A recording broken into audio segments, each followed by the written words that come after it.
And it's looking absolutely fine. No real rain on the horizon, so it's good news.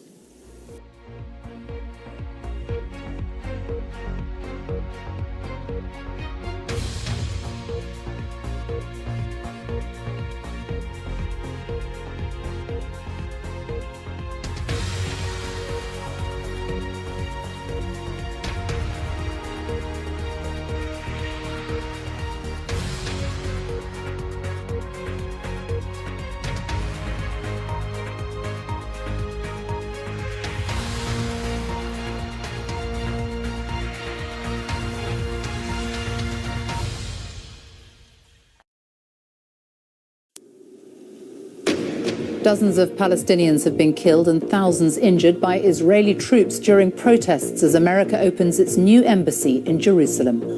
Officials say at least 52 people have died in the clashes at the Gaza border in the bloodiest day of violence for years. Nothing will break us. Not Netanyahu, not Israel, not the United States.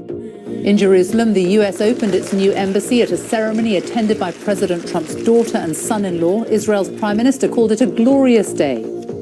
President Trump, by recognizing history, you have made history. We'll have the latest from Gaza and Jerusalem. Also on the programme tonight, the head of MI5 accuses Russia of barefaced lying and criminal thuggery over the Salisbury nerve agent attack. Jamie Oliver and Nicola Sturgeon try to tackle childhood obesity with more than 100,000 children in Scotland seriously overweight. Brawls breaking out at Goodwood and Ascot. More security guards could be brought in to stop a recent spate of violence at the races. Go!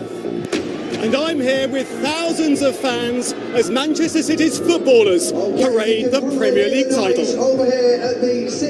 And coming up on BBC News, it's 2 wins in 8 days over Magdalena Rybarikova as Johanna Konta reaches the second round of the Italian Open. Like most of her matches this year, it's been a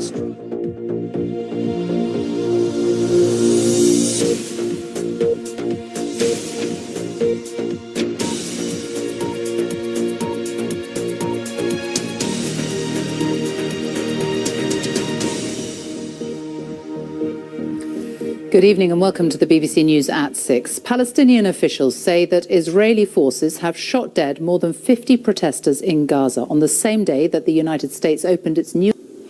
A reminder now of our main story this evening.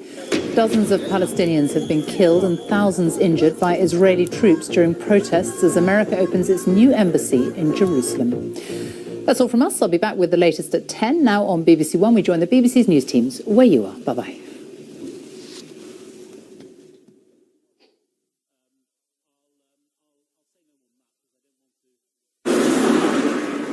Can I have a pint of milk and 3 packets of Brexit, please? The next train is the 11:15 calling at Peterborough, Brexit and Darlington. Do you want Brexit with that? Right, you've got the tickets and the passports. Did I pack the Brexits?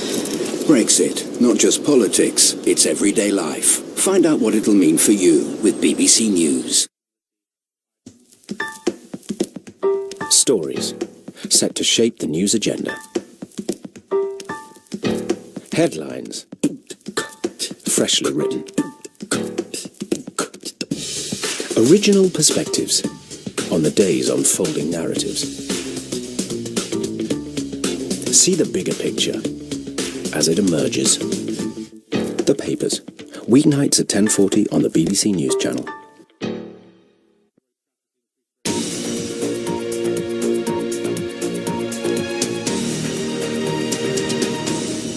Hello there, you're watching BBC News. I'm Clive Myrie. The top stories for you now. And more than 50 Palestinians are reported dead after clashes with Israeli forces on the border with Gaza as the US opens its embassy in Jerusalem. The embassy's relocation has prompted concern about the future of the peace process, but President Trump says it's a great day for Israel. The head of MI5 has accused Russia of trying to undermine European democracies and is warning of the ongoing threat from the Islamic State group. And there's a cross-party warning of the perils of so-called hard Brexit, but Leave campaigners are calling it a last gasp effort by Remainers.